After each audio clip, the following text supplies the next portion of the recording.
오늘의 사건 반장입니다. 검찰이 계곡살인 사건 당시 119 신고 녹음 파일을 공개했습니다. 당시 이은혜는 울먹이며 다급한 목소리로 도움을 요청했습니다. 한 유튜버가 불법 촬영을 하는 사람들을 적발해서 경찰에 넘기고 있습니다.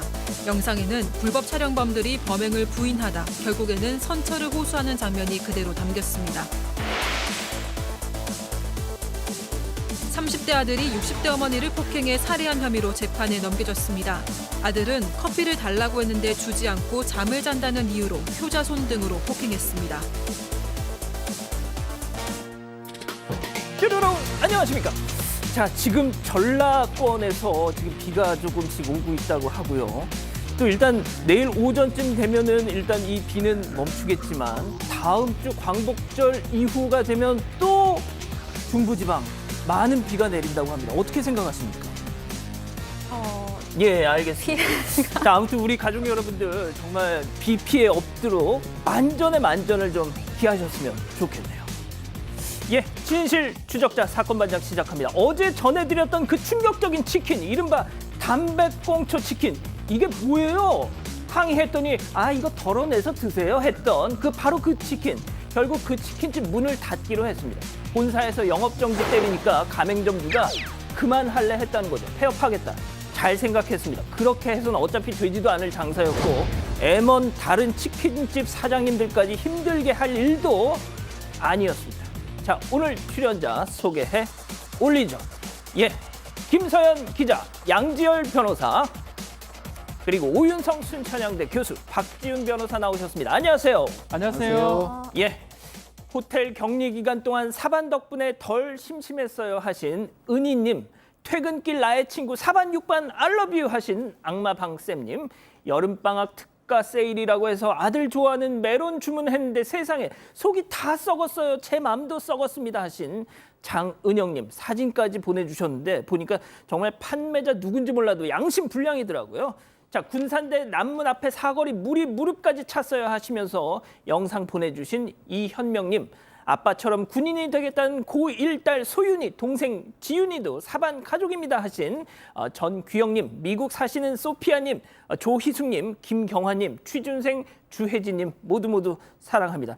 그리고요, 오늘 자, 이 인형 좀 잡아주시죠. 이 인형을 정말 정성껏 한 땀 한 땀 뜨개질로 떠서 무려 3개나 보내주신 가든현님, 이건 예명이라고 하시는데 너무너무 감사드립니다. 자, 재미는 물론 의리로 함께하는 사반 육반 사건 반장, 대한민국과 전 세계 동포 가족 여러분의 시선을 모아서 출발합니다.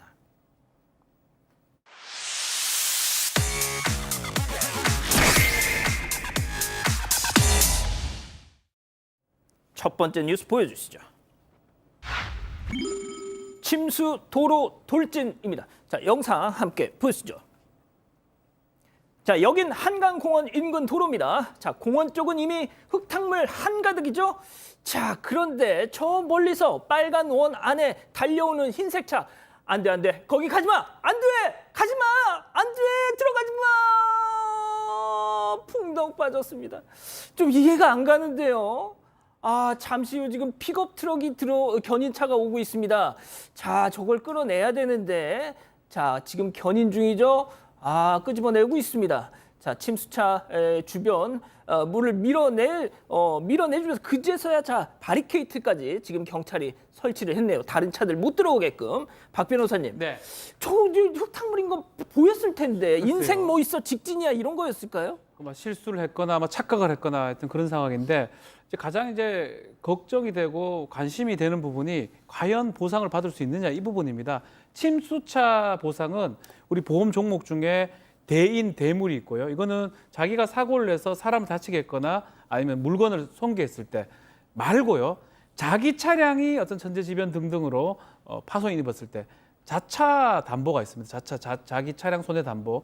그거는 요새 거의 다 가입을 하거든요. 그게 가입이 돼 있다 그러면 손해배상은 받을 수가 있는데 다만 지금 보면 본인이 지금 글로 들어갈 이유가 없는데 들어가 버리는 게 할증이 될 가능성이 있어요. 보험료 같은 게 과실 같은 게 인정이 된다면 더 따져봐야 되겠지만 본인의 얘기를 좀 들어봐야 되겠지만 또 저기 예컨대 좀 설치를 해서 못 들어가게 또 이 도로공사나 뭐 경찰이나 그 좀 막았어야 되지 않나 이런 생각 들고 그런 부분까지 좀 따져봐야 될 것 같은데 이제 보상은 받을 수 있는데 어느 정도 할증되거나 과실 인정받을 가능성이 있어 보입니다. 알겠습니다.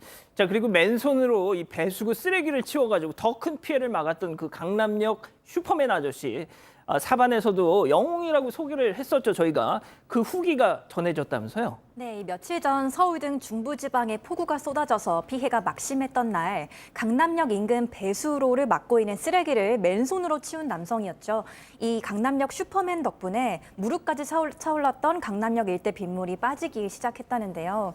이 슈퍼맨의 딸로 추정되는 누리꾼의 글이 올라와서 화제입니다.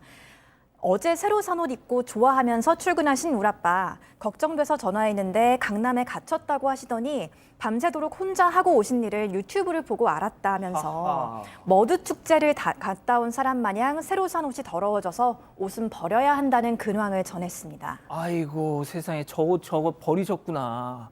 알겠습니다. 아, 진짜 누가 좀 알겠습니다. 아, 정말 장하십니다. 자, 두 번째 뉴스 이어갈게요. 예측 불가능입니다. 영상 함께 보시죠. 자, 좁은 도로입니다. 택시 타고 지금 택시 갖고 지금 환경미화원 차량 야, 세상에 환경미화 차량 뒤에서 지금 미화원 분이 이렇게 바로 튀어나. 야, 진짜 이 반대편 쓰레기를 지금 치우느라고 차가 오는 줄 모르고 이렇게 갑자기 튀어나오셨어요. 양 변호사님. 이거 못 피합니다. 이거 뭐 도로 가장자리라든가 차선이 나란히 가는 것도 아니었고 반대편에서 차가 선 거잖아요. 그런데 이제 쓰레기 저는 청소차들 갈 때 보신 분들 아시겠지만 가다가 차가 잠시 멈추면 뒤에 매달려 가다시피 하신 청소원분이 나와서 이렇게 양쪽에 집에 이제 쓰레기들을 수거해 가는데 예. 도로 반대편에 있는 그 쓰레기를 주우러 오신 걸로 보여요. 근데 저 상황을 이미 지금 쓰레기 청소차 있는 데로 들어간 뒤에 갑자기 튀어나오신 겁니다. 예. 아이도 아니고 저걸 어떻게 볼 수도 없고 예측할 수도 없었던 상황인데 글쎄요. 근데 지금으로서는 일단은 운전자분에게 이 책임이 있다라는 식으로 손해배상 책임을 지어진 모양인데 이거는 좀 다투셔야 될 필요가 있어요. 저 다치신 저 청소년분은 정말 송구스럽지만 환경업체에서 산업재해로 이 보상을 할 수 있도록 해야지 정말 운전자 책임으로 묻기에는 이거 말씀하시지 예측 불가능하잖아요. 예. 예측 불가능하다는 얘기가 뭐냐면 과실이 있다고 보기 어렵다는 얘기입니다. 아, 그렇군요. 알겠습니다. 자, 비슷한 사고, 이른바 민식이법이 생기기 이전이 2019년 5월 좀 과거의 상황이었는데요. 영상 보시죠. 자, 부산의 한 초등학교 앞 스쿨존이죠. 자, 느릿느릿 가는데 뭐 문제 없는 것 같은데요. 자, 아무 일 없는데, 아무 일 없어요. 그냥 갑니다. 뭐야? 없잖아. 보셨어요 지금? 자, 다시 한번 볼까요? 자, 이 전봇대 뒤에서 갑자기 아이가 세상에. 아이가 좀 다쳤던 것 같아요. 그래서 좀 안타까운데 박 변호사님. 네. 이게 이 뒤로 어떻게 처리가 됐나요? 문제가 이거는 지금 사건은 아니고요. 2019년에 있었던 사건입니다. 2019년에 부산에서 있었던 사건이고 지금 계속 얘기를 했지만 이른바 민식이법이 만들어지기 전에 있었던 사건입니다.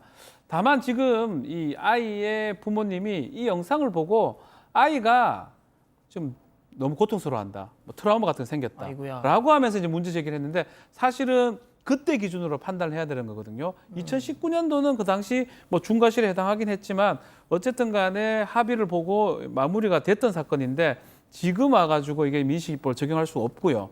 행위시로 적용을 해야 되기 때문에 예. 뭐 다만 이제 이 영상 때문에 좀 뭐 좀 그렇다고 하는데 고소를 했던 걸로 보여요. 아이고야. 그렇지만 무혐의로 종결이 됐습니다. 무혐의로. 그렇죠. 그렇군요. 알겠습니다. 자, 세 번째 뉴스 이어가죠.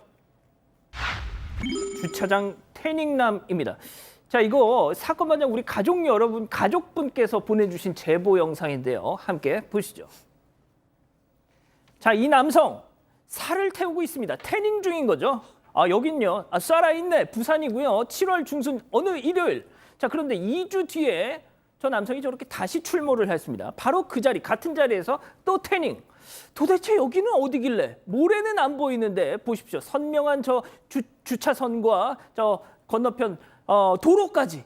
여기 도심 한복판입니다. 도대체 이 양반 여기서 뭐 했던 걸까요? 교수님.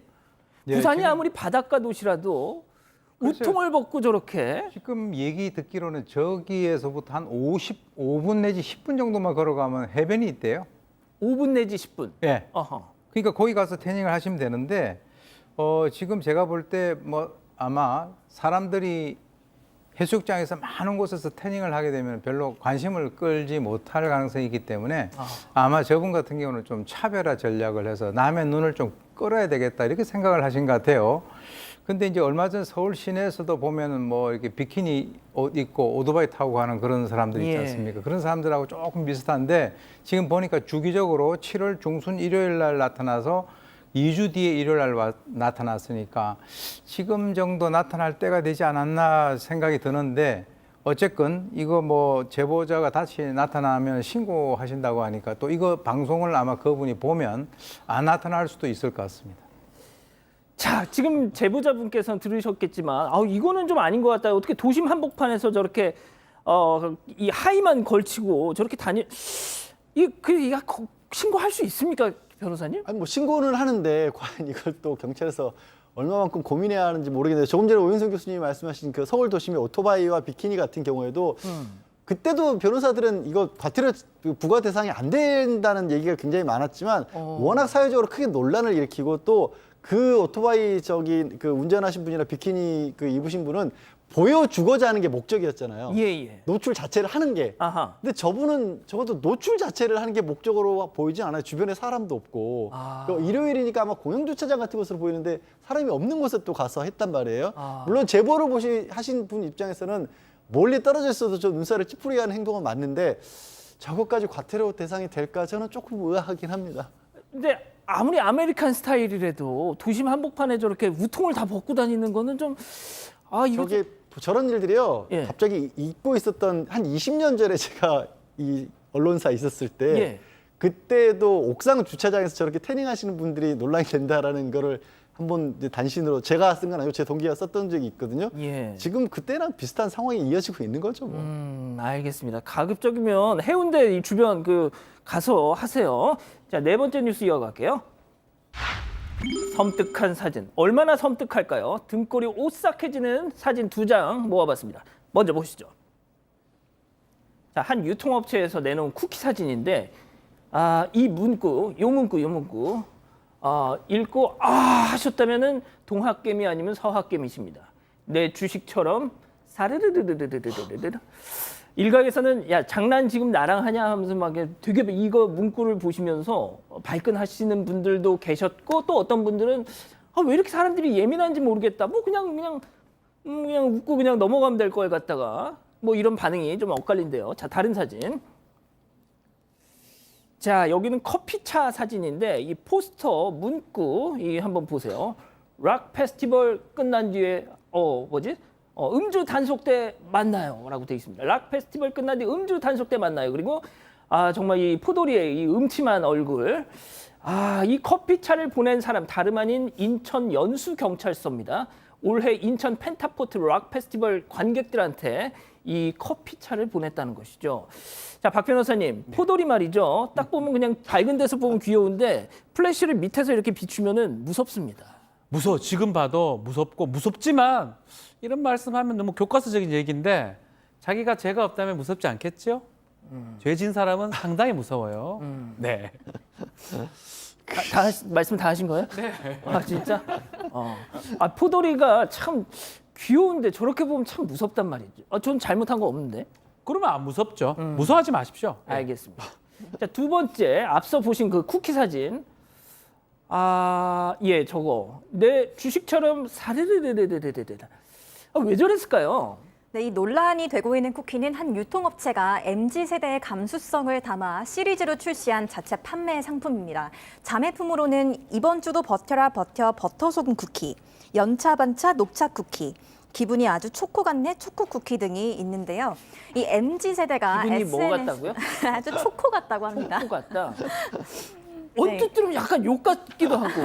예. 네, 아주 귀엽게 승화시켰는데 이 MZ세대가 SNS를 통해서 자조 섞인 유머나 냉소적인 태도를 공유한다는 점에 착안한 일종의 노이즈 마케팅이라고 할 수 있습니다. 그런데 이 지난 8일 사료를 녹는 버터 쿠키를 출시하자마자 이렇게 논란이 일자 이 업체 관계자는 하루 만에 발주 중단 조처를 내렸고 리패키징에 들어갔다고 밝혔습니다. 저거 다 뒤 엎어버렸군요. 알겠습니다. 마지막 뉴스 이어갈게요. 내 딸이 병원 교수야. 아니 딸을 병원 교수로 키운 자랑스러운 어머니의 얘기인가요? 아, 네. 이게 아파트 지하 주차장에서 이중 주차된 차량을 빼달라고 요구했다가 이웃에게 오히려 모욕적인 욕설을 들었다는 사연인데요. 이 부천의 한 아파트에 살고 있는 피해자는 지난달 19일 오전 8시 20분쯤 7살 딸을 유치원에 등원시키려고 지하 주차장에 내려갔다가 이 본인 차 앞에 이중 주차가 돼 있는 차량 주인에게 차를 빼달라고 전화를 했다고 합니다. 그런데 몇 분이 지나서야 60대 차주가 나타나더니 이 차를 빼기는커녕 오히려 이 차주에게 이런 저질스러운 게 있나, 못 배워 처먹은 넥식스야, 내 딸은 이따위로 안 가르쳤어, 내 딸은 병원 교수야 라는 등의 발언을 했다고 합니다. 잠깐만 그 얘기를 우리 김소연 기자가 하니까 너무 점잖게 들리는데요? 그 욕처럼 좀 해주면 안 될까요? 최대한 한 건데. 아 진짜 연기를 지금 한 거예요? 왜 웃어? 왜 웃어? 민망하네요. 아 민망해서? 네. 아, 알겠습니다. 계속 하세요 그럼. 네, 그래서 이 60대 아주머니께서 이렇게 말씀을 하셨는데 당시 피해자의 차에는 유치원생 딸도 타고 있었다고 합니다. 아이고야. 네, 결국 이 피해자는 60대 차주의 승용차 대신 이 뒤에 있던 차량 2대를 밀어내고 나서야 이 차를 빼고 나갈 수 있었다고 하는데요. 이 60대 차주는 이웃 주민을 모욕한 혐의로 경찰에 입건됐고 결국에 피해자와 말다툼을 벌이다가 홧김에 이렇게 욕을 했다고 혐의를 인정한 것으로 전해졌습니다. 교수님, 중립기어가 일부 외제 차량은 중립기어가 안 돼가지고 뭐 그런다면서요. 그래서 이거 뭐 밀지도 못하고 세상에 그런 차를 딱 갖다 놓고 이중 주차를 해놓고 도리어 내 딸이 말이야 막 하면서 한마디 좀 꾸짖어 주세요, 진짜. 글쎄요, 꾸짖는 것보다는 그 이분 딸이 대학 교수하고 이중 주차하고 어떤 상관관계가 있는지 그 법적 근거가 있는가 한번 따져보고 싶은데요. 제가 사실 볼 때 이제 저건 아주 아마 저분이 하지 않아야 될 얘기를 갖다 한 것 같아요. 자기 딸이 뭐 대학 교수건 뭐 병원의 교수건 간에 오히려 저렇게 갑질을 하게 되면 요즘에 네티즌들은요. 딸이 어느 대학에 있는 병원에 있는 교수냐고 이거 또 이렇게 할 수도 있어요. 그러니까 오히려 자기가 아끼는 그 딸에 대해서 누가 될 수 있기 때문에 맞아요. 저런 상황이 됐을 때는 절대 저런 얘기를 하시는 게 아니라 바로 죄송하다라고 얘기하면서 빨리 빼버리면 되는 건데 지금 저렇게 해서 결국은 이제 또 무슨 경찰서에 불려가게 생겼지 않습니까? 그러니까요. 아 그냥 한번 죄송하다고 그냥 빨리 빼줬으면 될 걸 갖다가 그 안에가 지금 사건 반장이 나오잖아요. 자, 김진아 여사님 보고 계신가요? 초등학교 3학년생 최지환 군의 어머님이시죠? 프로야구 선수가 되는 게 꿈인 지환이가 자, 새 학기가 되면 야구 때문에 전학을 가야 해서 요즘 많이 우울해 한다고요. 지환아, 그거 아니? 자, 박 변호사님 준비해 주세요. 네. 이승엽 선수도 초등학교 때 전학 갔었다. 그죠, 박 변호사님? 네, 안녕하십니까. 이승엽입니다. 저도 전학 갔고요. 홈런 치면 됩니다. 지환아, 화이팅! 비슷합니까? 더 빛나게, 더 눈부시게, 더 활기차게, 더 생기 있게 바꿔보세요. 아침이 다른 침대, 흑표 흑침대. 대한민국 최초 비타민의 리포점 제형 기술로 흡수율을 높이다. 대한민국의 건강을 위해 하루틴 리포점 비타민 C.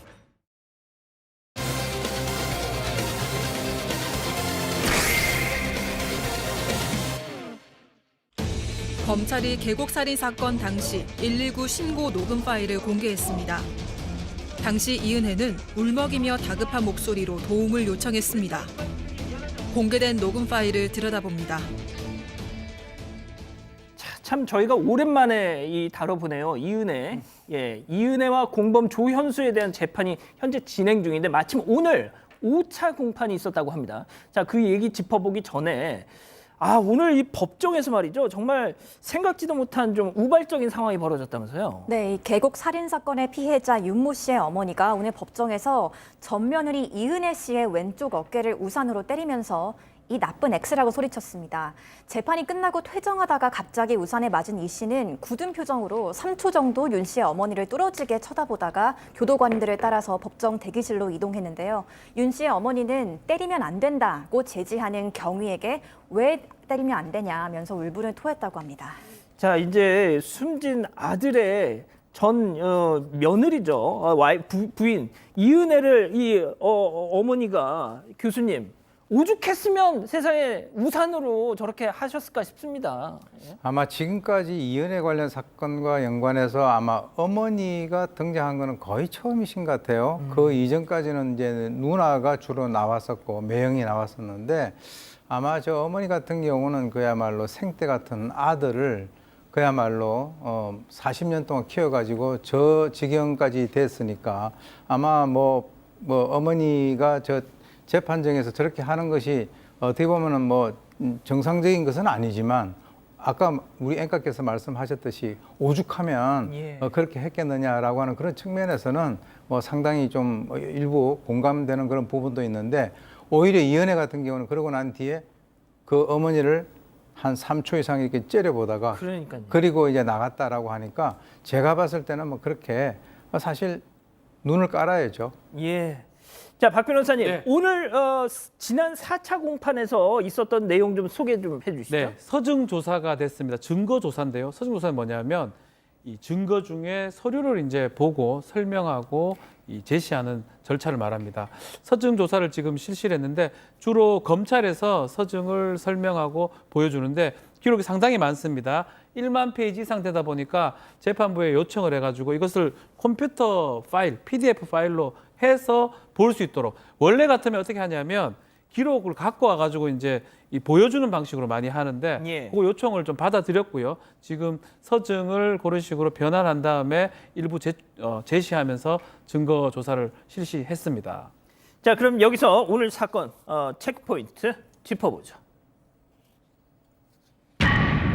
걱정하듯 신고 이게 무슨 소리죠? 오늘 제출된 증거 중에 녹음 파일 3개가 공개가 됐습니다. 녹음 파일. 네, 녹음 파일이 하나는 이은혜 본인의 목소리가 담겨 있고 하나는 지인의 목소리가 2개는 지인의 전화였는데 이 119에 전화를 해서 이은혜가 직접 얘기를 하는 목소리가 담겨 있는데 그 목소리가 굉장히 다급하고 울먹이면서 이게 물에 빠져서 안 보인다. 빨리 와달라. 근데 이 얘기가 정말 알아듣기 힘들어서 의사소통이 잘 되지 않을 정도였다. 이게 무슨 말이냐면 정말로 걱정을 한 건지 예. 아니면 나중에 혹시 이런 상황까지 예측해서 정말로 연기를 저렇게 그때부터 한 건지 이 부분도 아마 재판에서 다퉈지지 않을까 싶습니다. 야, 교수님, 저 지금 이제 일단 이 법정에서 공개가 된 겁니다. 녹음 파일이 119 신고 당시에 보신 것처럼 안 보여요. 물에서 안 나와요. 빨리 와주세요. 뭐 이런 식으로 했다는 거잖아요. 근데 양 변호사님 말씀하신 것처럼 이게 언젠가 또 자기의 어떤 그 알리바이가 될 수 있으니까 저는 충분히 이게 연기를 한 거라고 생각이 드는데요. 당연히 연기입니다, 이거는. 왜냐하면 그 이전에 찍은 그 영상들이 좀 있거든요. 거기 보면 자기 남편을 갖다가 조롱하면서 이렇게 여러 사람들하고 같이 이렇게 낄낄낄거리는 그런 모습들이 나왔는데 딱 저렇게 물에 빠져서 이제 그 도움을 요청하는 그 당시의 목소리는 그때부터는 119에 녹음이 된다라고 하는 사실을 이미 알고 있는 상황이거든요. 그러니까 이제 그 시나리오로 이제 가는 거죠. 이제 버전이 달라졌다는 거죠. 그렇기 때문에 제가 봤을 때는 뭐 아까 말씀하신 대로 100% 연기를 한 것이다 이렇게 볼 수밖에 없습니다. 예. 자, 그리고 이은혜와 조연수를 도와줬던 도피 조력자들에 대한 재판도 지금 진행이 중인데 네. 검찰 측 증인으로 나섰다고 하더라고요. 그렇죠. 조력자 2명입니다. 이은혜하고 알고 있던 지인들인데 이 조력자 2명이 이 범행을 하고 있을 때, 도주했을 때 어떤 조력을 했는가 이 부분을 이제 직접 나와서 이제 얘기를 했는데 이 범행이 일어났던 이 공판에서 법정에서 그 얘기를 하게 됩니다. 가장 친한 친구라고 얘기를 하면서 12월 달이 이제 도망갔던 때인데 그때부터 4차례 정도 만났다고 하는데 특히 지난 2월, 12월, 10일부터 13일까지 서울에서 고기를 먹었다고 합니다. 원래 일산에 있다가 거기서 벗어나가지고 또 2월 달부터는 19일에서 21일은 부산에 간 적도 있고요. 3월 30일 날 이 검찰에서 공개 수배를 하니까 그 4월 달 돼서는 또 양주에 있는 펜션으로 여행을 갔다라고 지금 조력자가 같이 도망갔다는 아니, 공개 수배 이후에도 그렇죠. 그 이후에도 같이 이제 양주까지 여행을 갔다라는 얘기까지 했습니다. 사건 반장에서 그때 거의 매일 같이 했었는데 그렇죠. 그때도 양주로 펜션을 갔습니다. 와. 자, 그리고 말이죠. 김 기자. 이은혜가 이 남편이었던 고 윤모 씨가 우리 오빠는 수영을 할 줄 알아요. 막 이런 주장을 했었단 말이죠. 그런데 오늘 5차 공판에서는 정반대의 증언이 나왔습니다. 네, 이 검찰은 이 씨와 조 씨가 계곡살인을 저지르기 한두 달 전부터 피해자 윤 씨를 데리고 자주 방문했던 경기 가평군의 빠지 업체 사장을 증인으로 불러서 신문했습니다. 이 빠지라는 거는 수상 레저를 즐길 수 있는 장소라고 하는데요. 이 사장에 따르면 윤 씨는 아주 물을 겁냈고 물에 들어가면 경직돼서 굳어버리고 허우적 대지도 못했다면서 이 수영 강사 경험이 있던 직원 또한 윤 씨는 수영이 아예 안 되는 사람이라고 말한 적이 있다고 진술했습니다. 그런데도 당시 조 씨는 사장에게 윤 씨가 탈 만한 빡센 놀이기구가 없냐고 거듭 물었다고 하고요. 이 타다가 죽어도 좋으니까 윤 씨를 세게 태워달라고 요청한 것으로 알려졌습니다. 심지어는 물을 무서워하는 윤 씨에게 이 형님 쪽팔리게 뭐하냐고 말하기도 했다고 합니다. 예. 저희가 이제 이 법정에서 나온 그 표현을 고스란히 이렇게 전해드리다 보니까 약간 듣기에 방송에 부적합한 표현도 지금 잠깐 뭐 그대로 전해드렸는데, 자 교수님 들으신 것처럼 이 조현수 공범 조현수는 이 물놀이기구 사장님한테 저 형이 좀 탈만한 진짜 빡센 놀이기구 좀 뭐 찾아주세요. 그리고 타다가 죽어도 상관없으니까 좀 확 좀 이거 해. 말도 안 나옵니다 진짜 이게. 예. 그러니까 이제 사실 그 아까 그 신고할 때 막 울먹이던 그 상황과 이 바로 직전의 상황이 전혀 이제 다른 상황인데, 특히 이제 조현수 같은 경우는 실제 어떻게 보면은 나이는 훨씬 어렸지만 그 피해자 윤 씨와의 어떤 관계에서 어떻게 보면은 그 사람의 어떤 그 정신적인 그런 측면을 갖다 조정하는 그런 상황이었고, 그리고 이제 바로 이은혜와 같이 공모를 해서 그런 그 일을 갖다 벌였다라고 하는데, 제가 볼 때는 이 두 사람 같은 경우는 심지어는 이렇게 했어요. 어떤 방송에다가 우리 보험 못하니까 이 보험금 타게 해주세요라고 얘기를 하면서 이은혜가 제가 사실은 내연관계에 있는 사람이 있거든요라고 얘기를 했거든요. 그러니까 이제 이 두 사람은 어떤 죄책감이라든가 그런 거하고 일반인들이 생각하는 거하고는 전혀 거리가 먼 그런 어떤 사고와 행동을 한 것이라고 봅니다.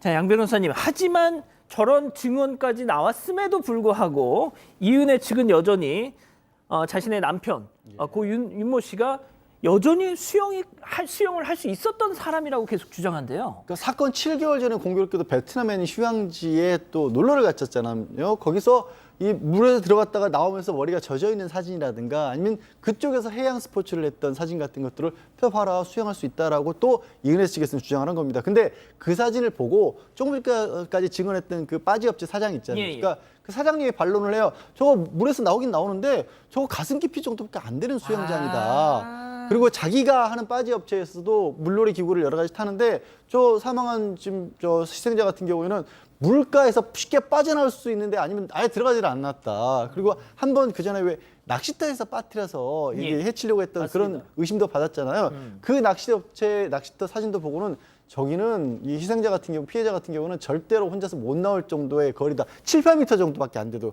그만큼 수영 못했다는 얘기를 반론을 했어요. 자, 박 변호사님. 예. 뭐 일단 이런 증언들 뭐 수상 레저 업체 사장님의 증언 같은 거 당연히 이은혜 측에 불리하겠죠. 이거는 사실은 이은혜 측이 무덤을 파는 상황으로 보는 게 맞는 것 같습니다. 이 사건은 특히 살인 사건에서 가장 중요한 게 계획성이냐 아니면 우발적이냐 아니면 동기가 어떠냐 이 부분인데, 이렇게 지금 계속 처음부터 수행을 하는 것처럼 이렇게 위장했던 게 드러나고 있는 거거든요. 예. 법정에서 현출하고 있는 거고요. 오히려 뭐 나중에 재판 결과를 좀 봐야 되겠지만 안 좋은 양형 요소로, 만약 유죄가 인정된다면 매우 안 좋은 양형 요소로 작용할 겁니다. 아주 계획적이었고 아주 비난 가능성이 큰 동기라고 본다면 양형 요소로는 안 좋은 상황이라고 생각이 됩니다. 자, 지금 저희가 이제 이 사건 처음에 말씀드렸던 고 윤모 씨의 어머니, 그러니까 이은혜의 과거 시어머니 우산으로 이렇게 때렸다 이 소식을 전해드렸는데, 참 지금 우리 가족 여러분들이 더 맞아야 되겠다 이런 말씀도 하고 계십니다. 뭐 그러면 안 되겠지만 첫 번째 사건 이렇게 정리하고요. 두 번째 사건 이어갑니다.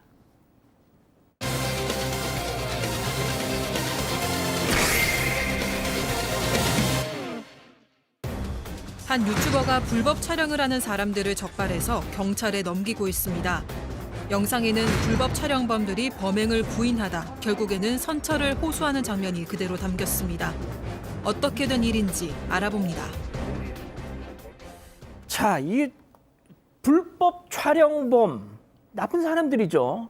이런 불법 촬영범들을 직접 딱 잡는 유튜버가 지금 화제가 되고 있어요. 네, 한 유튜버가 길거리나 놀이공원 등에서 불법 촬영을 하는 몰카범들을 포착해 경찰에 넘기는 채널을 개설해서 이목이 쏠리고 있습니다. 이 채널을 운영하는 남성은 지난 6월 22일부터 영상을 올리기 시작해서 오늘 현재까지 한 8개의 영상이 올라온 상태인데요. 예. 일상 속에서 불법 촬영 범죄를 저지르는 사람들을 잡는 장면이 담겨 있습니다. 오, 자 그러면 말이죠. 지금부터 좀 얘기를 해보죠. 체크 포인트 먼저 짚어봅니다. 자비는 없다. 자 그러면은 가장 궁금하실 거예요. 도대체 어떻게 그걸 포착하고 또 어떻게 응징하고 또 그걸 어떻게 경찰에게 넘기는지 그 영상 직접 한번 보시죠. 많이 찍었어요? 네? 많이 찍었어? 뭘요? 아, 뭘 뭐긴 뭐야. 뭘다 찍었지. 어차피 경찰에 신고해야 돼. 그러니까. 아, 네, 그런 일 하는, 네가 나한테 무릎 꿇으면 뭐해. 나 그런 일 하는 사람이야. 찍을 땐 좋았지. 경찰에 신고를 해야 돼. 한번 제발요, 진짜. 저 너무 진짜 죄송합니다. 네가 어린 거랑 뭔 상관이야. 난 그런 일 하는 사람이라니까. 이제 20살이고 대학교도 진짜 힘들게 들어갔어요. 아니 그러니까 내가 그럴 수가 없다니까. 안 돼. 경찰 와요. 지금 20살이면 큰 차를 안 받아. 힘들게 벌어서 잡게 보내. 진짜 제발요. 나 진짜 안 할게요. 안 돼. 신고는 해야 돼. 형 진짜 잠시만. 저는 이 영상 말고도 다른 영상도 이제 다 봤는데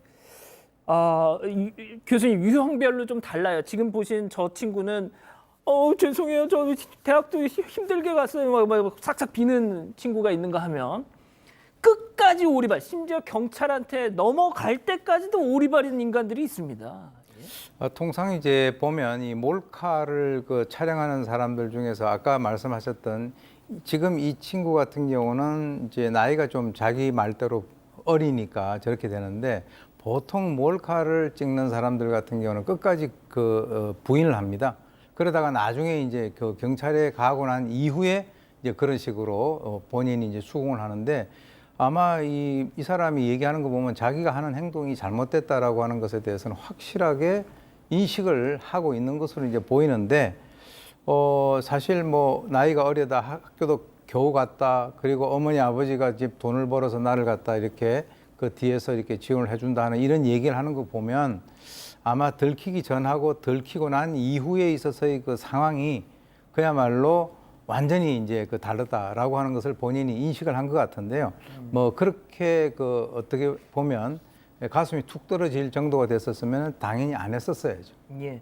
지금 뭐 일부 가족 여러분들께서 이 유튜버 이거 진짜 맞아요라고 하는데 맞습니다. 그러니까 이제 경찰에게 저 용의자들 현행범으로 이렇게 인계를 하는 그 장면까지 다 나오거든요.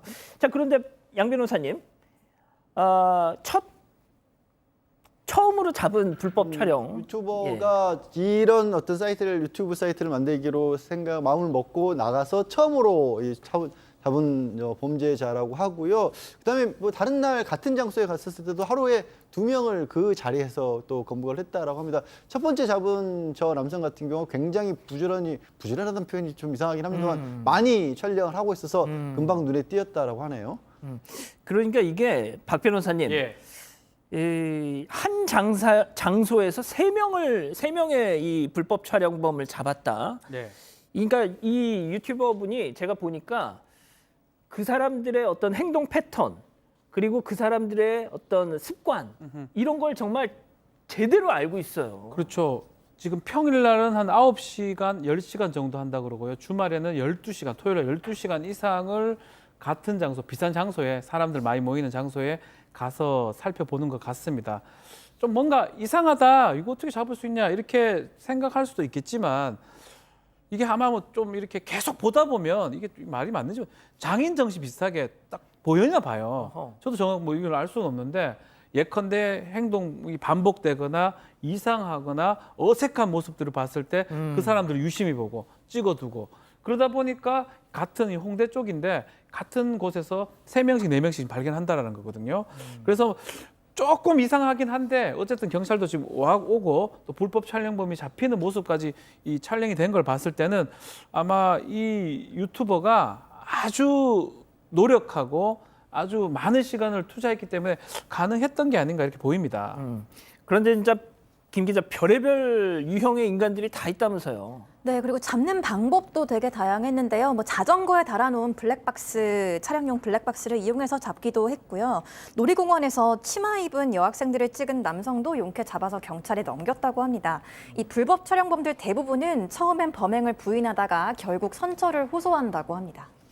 자, 뭐 어떤 분들은 또 그렇게 보실 수도 있어요. 이 사람도 뭐가 됐든 뭐 그런 사람들의 관심을 쫓는 유튜버 아니냐라고 하지만 박 변호사님, 네. 저희가 이 식당 가가지고 막 난장판 피면서 막 그거 촬영하면서 하는 유튜버도 소개해드린 적 있었잖아요. 그런 자들에 비하면 거기에 비하면 훨씬 낫고요. 공익적 요소, 공익적 측면이 있는 건데 이 유튜브 얘기를 한번 주목할 필요는 있는 것 같아요. 왜 이거를 올리게 됐냐라고 하니까 이 파렴치범, 이 사람들이 따뜻한 방에서 자는 꼴을 볼 수는 없다.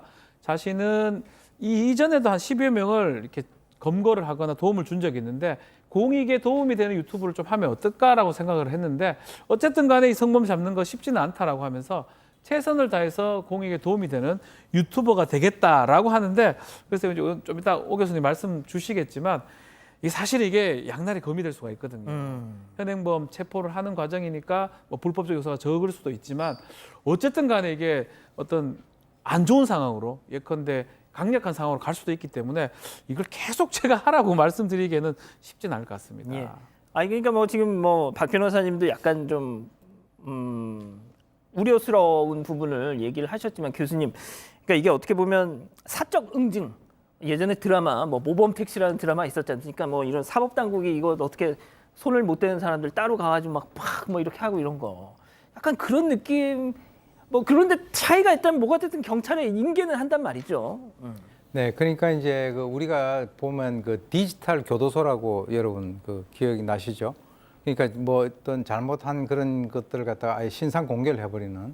그런데 이제 사실 뭐 이 경찰이 할 일을 대신 하긴 하고 있어요. 일종의 이제 자경단의 성격을 띠고 있다라고 볼 수 있는데 어떻게 보면은 본인의 입장에서는 자기는 유튜브를 하면서 그 활동을 뭐 좀 더 좋은 방향으로 자기는 한번 해보겠다 이렇게 이제 생각을 하고 또 아무래도 이제 저런 소문이 나게 되면은 이 몰래 카메라를 찍는 사람들이 아무래도 좀 이제 본인들이 몸조심을 하든가 또 뭐 포기를 하든가 이렇게 될 수는 있는데 글쎄요 이제 이것이 계속적으로 이렇게 이렇게 지속되어야 되느냐라고 하는 그거는 또 이제 별개의 문제인데 아무래도 이제 경찰 쪽에서는 뭐 이러한 어떤 이 사람이 가지고 있는 노하우가 있을 거 아닙니까? 이 경찰들보다 오히려 더 그런 것을 갖다 잘 잡는 것 같은데 그래서 뭐 궁극적으로는 어떤 사법기관에 의해서 이런 것들이 하는 것이 일반적으로 봤을 때는 바른 길이다 이렇게 봅니다.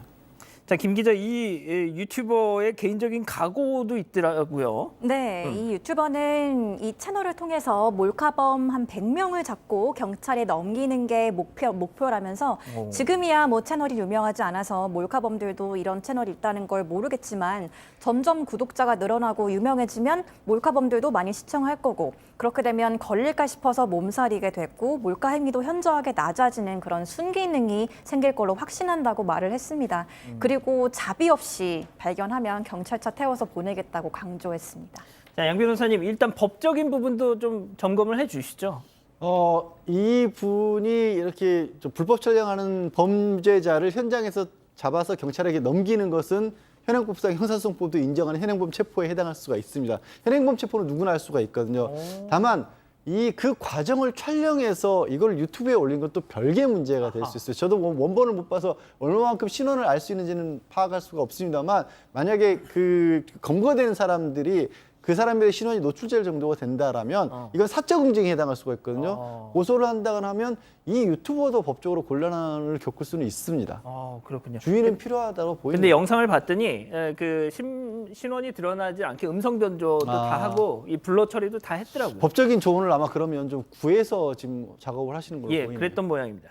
알겠습니다. 두 번째 사건 이렇게 정리하고요. 세 번째 사건 이어갑니다.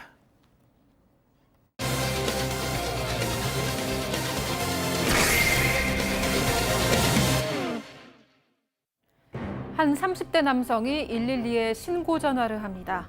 남성의 어머니가 많이 다쳐서 병원에 가야 하니 도와달라는 건데요. 그런데 경찰이 출동해 보니 다쳤다는 어머니는 숨져 있었고 남성의 손과 발에는 혈흔이 묻어 있었습니다. 알고 보니 남성이 자신의 어머니를 살해한 겁니다. 현장에서 체포된 남성은 잠든 어머니가 일어나지 않아 화가 나서 이 같은 범행을 저지른 것으로 드러났습니다. 하지만 남성은 어머니를 살해하려 한 게 아니라고 주장했는데요. 남성에게 대체 무슨 일이 있었던 걸까요?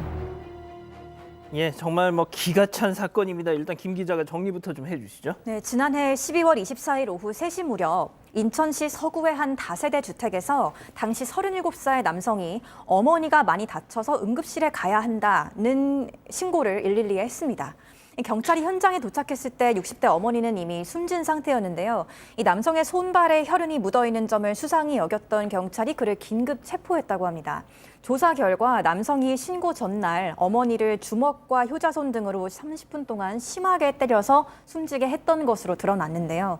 이 당초 남성은 존속폭행치사 혐의로 검찰에 송치됐는데 검찰은 남성에게 살인의 고의성이 있었다고 판단해서 존속살해 혐의로 죄명을 변경해 기소했습니다. 자, 그러면 세 번째 사건 체크포인트 짚어보죠.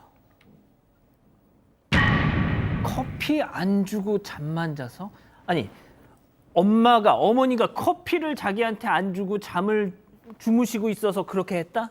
그렇죠. 살인 사건입니다. 살인 사건이기 때문에 범행 동기가 상당히 중요합니다. 왜 그렇게 행동을 하게 되고 범행을 하게 됐는지 지금 이 30대 아들 피의자의 얘기에 따르면 이날 잠을 자고 있는 어머니가 커피 좀 타달라고 얘기를 했는데 커피를 타지 않고 계속 잠을 자니까 이게 화가 나서 범행을 저질렀다. 그러면서 주먹이나 효자손 등으로 30분간 폭행을 했고 결과 사망하게 됐다고 하는데 이 어머니 역시 고관절 질환을 앓고 있어가지고 걷기가 힘듭니다. 평소 휠체어를 타면서 이 남성을 돌봤는데 좀 납득할 수 없는 동기인데 이 남성 2004년도에 조현병 진단을 받았다 하고요. 지금도 피해 망상이나 과대 망상이 좀 있는 걸로 지금 보입니다. 예, 일단 뭐 아들이 고관절 질환을 앓고 있어서 어머니가 돌보고 있었습니다. 예. 아, 교수님, 이게 커피 자기가 타 먹으면 되잖아요.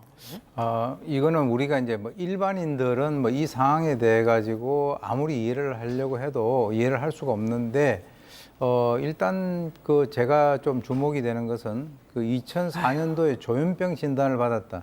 우리가 이제 존속 살해와 연관해서 그 원인을 이렇게 좀 분석을 해보면 이 조현병과 연관돼서 그 자기 그 부모를 살해하는 그런 경우가 가끔씩 있습니다. 그래서 아마 이제 이 그 완전히 이 어떤 행위에 대해 가지고는 면제가 되지 않겠지만은 아마 이 사람에 대해 가지고는 정신적으로 문제가 있는지 없는지에 대해서 그것에 대해서 좀 따져봐야 될 것 같고요. 그렇지 않으면 보통 정상적인 그런 사람의 입장에서는 어머니가 커피를 안 타주고 지금 잠을 자고 있다고 살해했다. 이 이유는 어떤 뭐 이유를 갖다가 붙여도 말이 되지 않는 그런 소리죠. 예. 자, 그런데 이 정도면 양 변호사님 이게 처음이 아니었겠죠? 그럴 리가 없죠. 상습적이었습니다. 사실 지난해 4월에도 어머니를 송곳으로 찔러서 한번 입건이 됐었고요. 또 10월에도 특수 존속 폭행 존속 상해가 있었는데 그때도 이유가 뭐였냐면요. 엄마가 TV 끄라고 했다. 내지는 엄마가 권투 연습을 같이 안 해준다. 이런 이유로 폭행. 뭐요? 권투 연습을 하는데 상대를 해주지 않았다. 자기랑 스파링 상대가 안 돼준. 상대가 주지 않았다라는 그런 상황이었고 사실 지난해 4월에는 이 경찰에서 영장도 신청을 했었어요. 근데 법원 단계에서 도주 우려가 없다는 이유로 또 구속영장을 기각하기도 했었습니다. 결국 뭐 결과론적이긴 하지만 이 법원의 어떤 판단, 박 변호사님 약간 좀 아쉽다는 생각이 듭니다. 여러 차례 입건이 된 것 같습니다. 존속 특수폭행, 존속 폭행 등으로 계속적으로 입건이 되고 이 경찰에서 조사를 했는데 그 과정에서 대부분 어머니가 이제 아들에 대한 처벌을 원치 않았고 지금 오 교수님 약간 말씀하셨지만 그 2004년 그 조현병 진단 등등 그게 원인이 됐기 때문에 아마 형사처벌이나 끝까지 가지 않았던 걸로 보이고요. 다만 이 모자를 관리 대상으로 가정으로 이제 지정을 해서 지자체하고 함께 여러 가지 지원을 해왔는데 결국은 이런 어떤 끔찍한 사고가 일어난 것입니다. 자, 지금 박 변호사님이 얘기를 했지만 교수님, 어머니가 이제 처벌을 원치 않았던 겁니다. 결국 자식이 이렇게 된 것도 다 나의 업보다, 내 잘못이다. 내가 자식을 벌해달라고 할 수는 없다. 결국 그 생각이셨던 거겠죠? 결과적으로는 어머니는 그야말로 지옥 같은 삶을 사시다가 이제 생을 마감하신 거로 보이는데, 글쎄요, 지금 저런 정도의 상황이라고 하면은 빨리 아들을 뭐 어떻게 입원을 시킨다든가 해가지고 이 어머니하고 아들을 갖다가 분리시켰었어야 되지 않느냐라고 하는 그런 그 생각이 드는데요. 뭐 결과론적인 얘기긴 합니다만, 근데 정말 너무 정말 허무하게 그야말로 저렇게 폭행을 당하면서도 처벌을 원치 않는다. 왜냐하면 뭐 자신의 아들에 대한 여러 가지 어떤 사정이 있겠죠. 그런데 저렇게 생을 끝마쳤다라고 하는 걸 보니까 너무 이제 좀 안타깝네요. 예, 참 이게 참 결국 재판에 넘겨졌죠. 네. 그런데 첫 공판에서 남성 측 변호인은 살해의 고의가 없었다면서 공소 사실을 부인했습니다. 피해자를 잠에서 깨우기 위해서 때린 건 사실이지만 깨웠을 당시에 이미 의식이 없었던 상태였다고 주장을 한 겁니다. 이 남성은 공판 당시에 법정에 휠체어를 타고 들어섰고 어머니가 돌아가셨다는 사실이 믿기지 않는다는 말을 하기도 했는데요. 그 이어진 결심 공판에서 검찰은 남성에게 징역 32년과 함께 치료 감호를 구형했습니다. 재판 결과는 어떻게 나왔습니까? 재판 결과는 일단 검찰 피고인이 주장한 것처럼 살인의 고의가 없다는 주장 받아들이지 않았어요. 왜냐하면 사람이 꼭 정말로 꼭 해치하겠다 이런 게 아니라도 머리나 뭐 가슴이나 배 같은 부분 반복해서 폭행을 하면 이 사망할 수 있다는 사실을 알 수 있다. 이른바 미필적 고의를 인정을 했고 예. 죄질도 굉장히 좋지 않다라고 그렇게 봤지만 아까 얘기했던 조현병 부분 있지 않습니까? 그게 생각보다 심각했던 모양이에요. 그래서 이제 심신미약을 인정을 한 겁니다. 그래서 검찰은 32년 구형을 했지만 선고는 15년에 그쳤어요. 근데 저는 법원의 판단이 뭐 잘됐다 못됐다를 떠나서 아까 영장도 기각했죠. 근데 예. 영장을 기각하면서 관리 대상으로 삼으라고 했단 말이에요. 여기서도 그 징역 15년으로 줄여진 이유가 조현병으로 심신미약을 인정을 했어요. 그러면 그 이후에 관리가 돼야 되는데 저는 항상 말씀드리지만 처벌이 능사라고 보지는 않습니다. 그런데 처벌을 안 할 거면 그 반대 다른 일들이 제대로 이루어져야 되거든요. 그러니까 다른 반대쪽에서 일이 이루어지지 않으면서 처벌은 또 법원은 법적으로 감경하면 그러니까 사회에서 불안이 쌓이고 법원에 대한 불만이 집중이 되는 거예요. 다른 것들이 같이 병행을 해줘야 되는 거예요. 하지만 그나마도 이 아들이란 자는 항소를 했습니다. 자, 오늘 사건 이렇게 정리하고요. 사건 연구소 이어갑니다.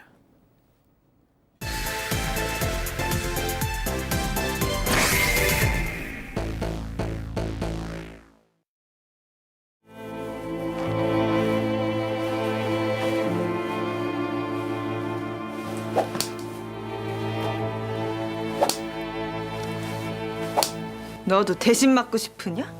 회초리를 제대로 잡거라.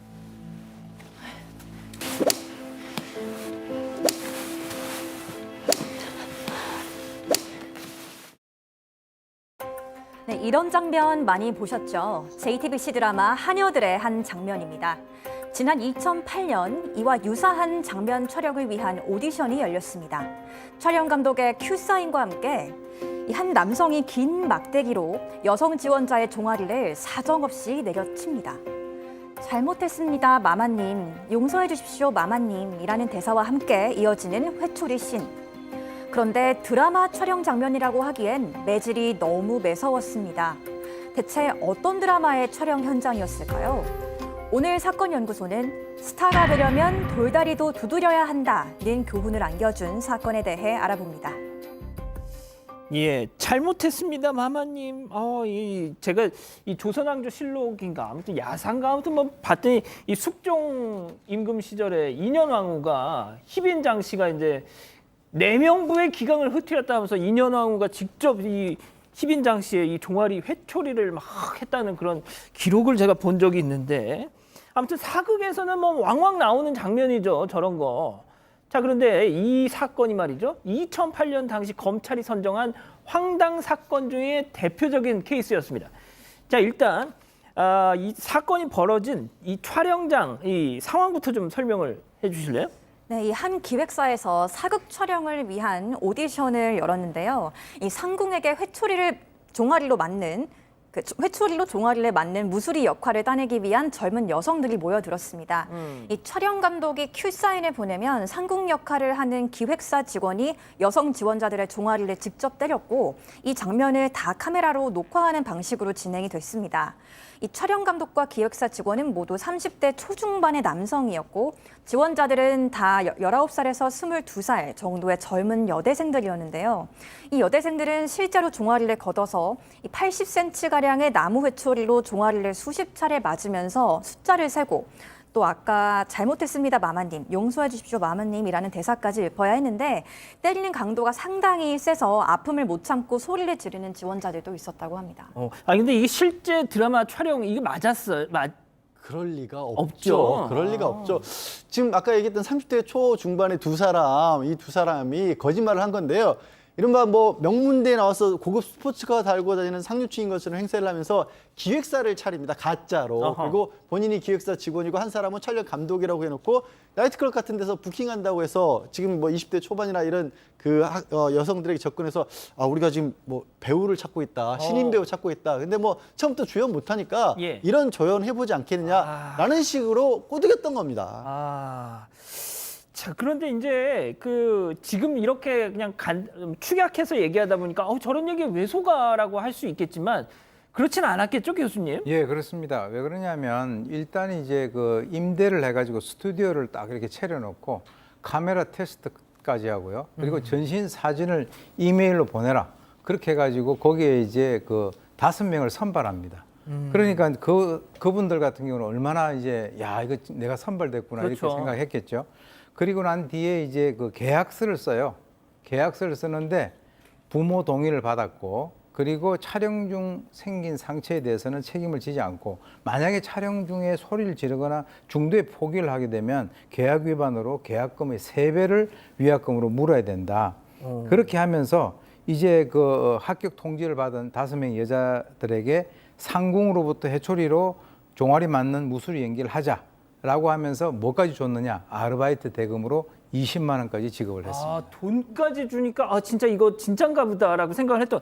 자, 우리 박지훈 변호사님이 실제 드라마 출연을 했던 지금 신인 연기자이시기도 하잖아요. 아니 뭐 까메오라고. 맞다고 하세요, 그냥. 자, 박 변호사님. 잘못했습니다, 마마님 한번 좀. 마마님 잘못했습니다. 이렇게 해보겠습니다. 그러니까 그렇게 하면 맞을 것 같아요. 예, 아파요. 상당히 아픕니다. 근데 실제 그 드라마 촬영을 해보셨잖아요. 그렇죠. 하루 종일 하셨죠, 그때? 하루 종일 했습니다. 예. 근데 정말 이 촬영 중에 생긴 상처는 책임지지 않는다, 소리 지르지 말라 이런 각서를 씁니까? 기본적으로는 계약 자유의 원칙이 적용되기 때문에 뭔가 뭐 세부적으로 할 수는 있습니다. 그렇지만 이제 일단은 기본 상처에 대해서 책임 안 진다. 그리고 촬영을 하면서 뭐 다치게 하거나 죽게 하거나 할 수는 없는 거거든요. 그 계약서 자체가 무효일 가능성이 매우 높아요. 지금 여기 보면 뭐 촬영 중에 생긴 상처는 책임 안 진다. 소리 지르거나 중도 포기할 때 계약금 3배 위약금으로 문다. 등등이 좀 선량한 풍속 기타 사회질서에 위반된 가능성이 있고요. 아니면 아주 이 불법적 요소가 있는 계약서이기 때문에 이 계약서가 그대로 효과가 있긴 좀 어렵지 않을까. 좀 더 봐야 되겠지만 그런 계약서로 보입니다. 예, 교수님 일단 그렇지 않습니까? 뭐 연예인 뭐 유명하고 싶은 욕심이야 누구나 다 있는 거 아니겠습니까? 어떻게 보면 그걸 정말 탁 파고 들어가지고 공약을 한 건데 말이죠. 기획을 한 것 같아요. 사실 이제 연예계로 진출하고 싶어하는 그런 그 분들이 상당히 많고 이분들에게는 어떻게 보면 그런 그 기회가 잘 주어지지 않는데 아까 얘기했지만은 뭐 전신 사진 다 해서 5명이 선발됐을 때 그 사람들 같은 경우는 드디어 나의 꿈에 한 발짝 다가갔다 이렇게 이제 생각을 했을 가능성이 큰데 그러한 것들을 잘 이렇게 자기들 나름대로 이게 악용을 해가지고 저러한 그 자신들의 어떤 그 일종의 성적인 그런 그 욕구를 충족시키기 위해서 저런 행위를 했다라고 보는데 그야말로 시간과 돈과 뭐 이런 것들이 충분한 그런 사람이 어떻게 보면은 제대로 그것을 갖다가 바른 방향으로 쓰지 못하고 엉뚱한 방향으로 쓴 그 대표적인 사례가 아닌가 이렇게 봅니다. 지금부터 그 얘기를 하는 겁니다. 자, 왜 하필이면 사극 장면에서도 유독 회초리로 종아리를 때리는 그런 장면을 택했느냐? 네, 이 두 남성은 여성의 이 종아리나 엉덩이 등 신체 일부를 보고 성적 흥분을 느끼는 성도착증, 패티시즘의 중독자들이었는데요. 이런 변태적 성향이 점차 세디마조이즘의 형태로 변질되면서 이 자신들의 성적 취향을 충족시킬 수 있는 기가 막힌 방법을 생각해내게 된 겁니다. 이 가짜 오디션장을 꾸며서 피해자들로 하여금 실제 사극에 출연하기 위한 오디션을 보는 것처럼 착각하게 만든 후 이 상궁이 무수리를 훈육하면서 종아리를 회초리로 때리는 장면을 연출하자는 건데요. 이 촬영 중에 소리를 지르면 위약금을 물어야 한다는 조건을 단 것도 이 소리 없이 막기만 하면서 고통받는 모습을 보면서 성적 흥분을 만끽하는 이런 변태적인 성욕을 충족하기 위해서였던 겁니다. 교수님, 성도착증 지금 뭐 가족 여러분들이 아유 뭐야 이거 막 지금 이러고 계시는데 좀 알아듣기 이해하기 쉽게 좀 설명 좀 부탁드리겠습니다. 예, 이 성도착이라고 하는 것은 다른 사람에게 해를 끼치는가를 기준으로 보는 건데요. 이 정상적인 어떤 성행위에서 만족을 느끼지 못하는 그런 그 사람들이 이번 행위 같은 경우는 일종의 그 섹슈얼 쇠디즘이라고 그래서 성적 가학증에 해당이 됩니다. 그래서 이제 개인의 어떤 성적인 관심이라든가 대상 본질이 일반적이지 않는 그런 건데요. 실제로 이번에 보면은 이 그 가짜 오디션 피해자뿐만 아니라 다른 여성들 5-6명에게 몸에다가 촛농을 갖다 이렇게 다리에 떨어뜨리는 거죠. 그 얼마나 뜨겁겠어요. 거기에다가 또 다른 2-3명에게는 망사로 돼 있는 그 스타킹을 갖다가 신어라, 벗어라 이렇게 그 계속 그 반복을 시키고 여러 가지 어떤 포즈를 취하기도 했다라고 하는데 이와 같은 수법으로 농락을 한 젊은 여성들이 검찰 수사 결과 100여 명에 달했다고 합니다. 예, 양 변호사님 피해자들 좀 상처도 좀 깊고 그랬을 것 같은데요. 고통받는 모습을 즐기는 자들이었잖아요. 그러니까 예. 뭐 살살 때렸을 리도 없고 맞아요. 30대 성인 남성이 80cm짜리 회초리로 여성의 다리를 50회 이상 그 아프게 때렸다고 치면 얼마나 많이 다쳤겠어요. 이게 창피하다고 이 상처 치료도 병원에 안 다녔다고 하는데 멍이 6개월을 넘게 있었다라고 하는데요. 아이고야. 제가 봤을 때 또 정말 죄질이 좋지 않은 게 이 계약서 보면 예. 소리 지르거나 중간에 그만두면 위약금으로 물어내야 된다고 했잖아요. 네네. 아르바이트라 비랍시고 말도 안 되는 돈을 얼마를 주고 나서 그것마저도 아프게 때려서 돌려받은 거예요. 야. 진짜 얄밉다는 표현은 부족할 정도로 나쁜 범죄예요. 좀 더 심하게 얘기하시죠. 제가 좀 말을 좀 잘 지훈시킬까요? 지훈이라니요 방송 중에 죄송합니다. 자, 지훈이 시키시죠. 참 나쁜 예. 인간들입니다. 예. 좀 강하게 처벌을 해야 되는데 재판 결과를 좀 말씀드려도 될까요? 예. 네, 재판 결과는 좀 한 행동에 비해서는 좀 강하지 않은 것 같아요. 구속영장까지 청구를 했는데 구속영장은 기각이 됐고요. 아이고. 결국 불구속 상태에서 재판이 진행됐는데 둘 다 집행유예가 선고됐습니다. 징역 1년 6월에 집행유예 2년이 각각 선고가 됐습니다. 야, 그럼 그 당사자들은 지금 사건 반장 보고 있으면서 저 쟤네들 지금 우리 얘기하고 있네 지금 이러고 있겠네요. 그렇죠.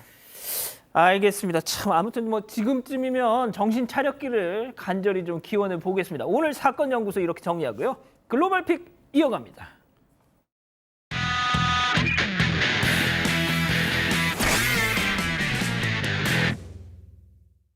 자, 오늘 첫 번째 픽 주인공 동물입니다. 미국으로 가보시죠. 네, 서퍼들의 천국이라고 불리는 미국 캘리포니아주의 헌팅턴 비치입니다. 그런데 서핑을 하는 오늘의 주인공은 사람이 아니라 개인데요. 개가 혼자서 서핑보드 위에 오르더니 네 발로 중심을 잡고 파도를 가르고 있습니다. 이야.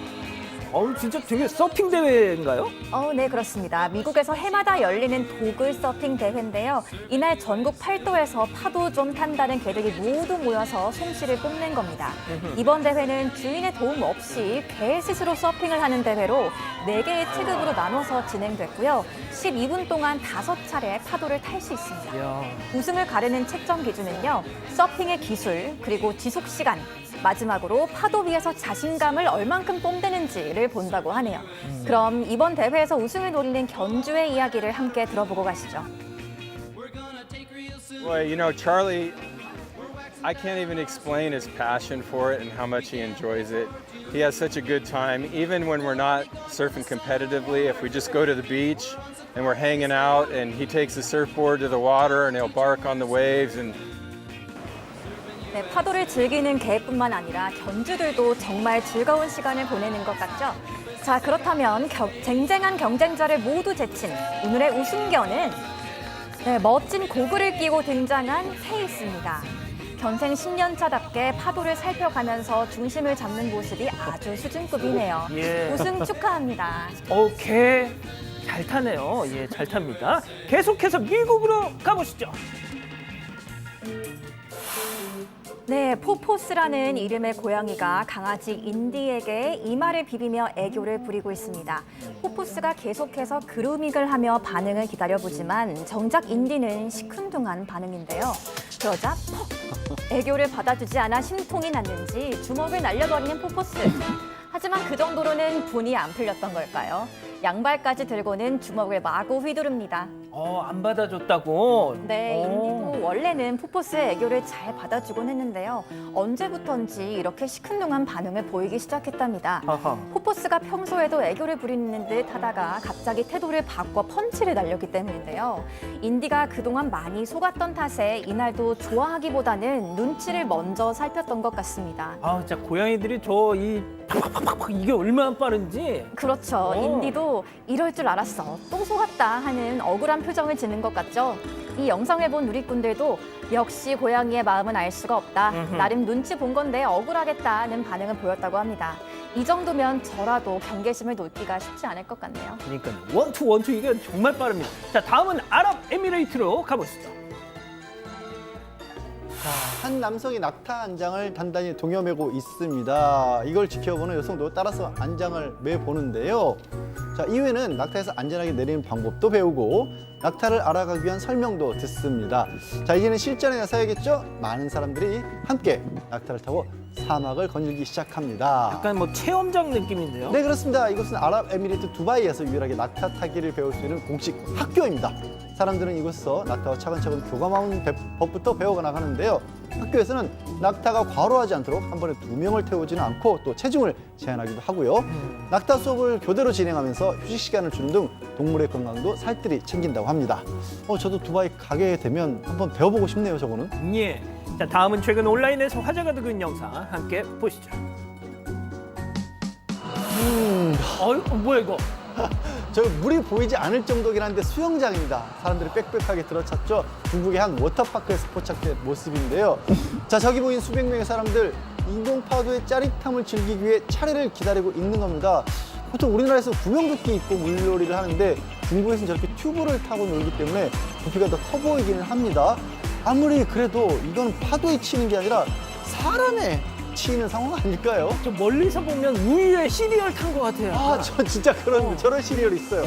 자, 근데 아무래도 눈치 게임에 실패한 것 같습니다. 태연하게 파도를 기다리는 사람들의 모습을 보니까 어느 정도 각오도 한 것 같긴 한데 현재 중국에서는 예년보다도 더 강한 폭염이 계속되면서 더위를 참지 못한 사람들이 실내 수영장으로 몰릴 수밖에 없는 건데요. 아이들과 물놀이는 즐겨야겠고 밖은 너무 덥고 참 올여름 피서 즐기기 녹록지 않습니다. 부디 안전사고에 유의하면서 즐기기 바라겠습니다. 알겠습니다. 5번째 픽 영국으로 가보시죠. 카메라를 든 경찰이 주차된 차량으로 다가가더니 창문을 쾅 하고 깨버립니다. 이후 조수석 문을 열자 강아지 한 마리가 거친 숨을 몰아쉬고 있는데요. 알고 보니까 견주가 뜨거운 햇볕에 달궈진 차 안에 강아지를 남겨두고 자리를 비운 겁니다. 경찰은 강아지를 그늘로 데려간 뒤 시원한 물을 부어주며 열기를 식히고 있습니다. 세상에 차 안에다 저걸 두고 간 거예요? 그렇습니다. 견주는 조수석 창문만 살짝 열어둔 채 자리를 비웠는데요. 다행히 지나가는 행인이 잠긴 차 안에서 헐떡이는 강아지의 모습을 보고 경찰에 신고했던 겁니다. 경찰은 강아지를 구조한 뒤 곧바로 동물병원으로 달려갔는데요. 이곳에서 측정한 강아지의 체온은 39도. 경찰이 열기를 한껏 식힌 후 데려간 상태임을 감안하면 상당히 위험한 상태였음을 알 수 있겠죠. 박 변호사님, 저러면 안 됩니다. 정말 큰일 납니다. 강아지 생명체 아니겠습니까? 그렇게는 안 됩니다.